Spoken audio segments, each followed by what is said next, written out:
আমি জানি না আর কিভাবে চাইলে তোমায় পেতাম। আমি তো আমার সাধ্য মতো তোমাকে চাইলাম। খোদার কাছে চাইলাম তোমায় মোনাজাতে দু হাত তুলে। তোমারও চাওয়া উচিত ছিল। কিভাবে পাবো তোমায়, তুমি আমায় না চাইলে?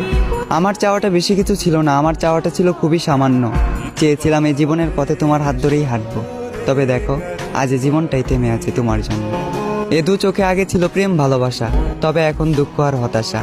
আমার পুরো পৃথিবী উল্টে গিয়েছিল যখন এ দু চোখ তোমার পাশে অন্য কাউকে দেখেছিল। তুমি কথা দিয়ে কথা রাখলে না, ছেড়ে যাবে না বলেও তুমি আমার হয়ে থাকলে না। আমিও কথা দিয়ে কথা রাখিনি, তোমাকে ছাড়া বাঁচবো না বলেছিলাম। তবে আজও আমি মরিনি। বাঁচা মরা রবের হাতে, তাই হয়তো না চাইতেও এখনো বেঁচে আছি এই পৃথিবীতে। এত কিছুর পরেও যে রব আমায় বাঁচিয়ে রাখলো, শুধুমাত্র তিনিই জানেন আমি কিভাবে বেঁচে আছি। আজ আমি সবার চোখের আড়ালে চোখের পানি মুছি, সবাইকে দেখাই সুস্থতা, মুখে মুচকি হাসি।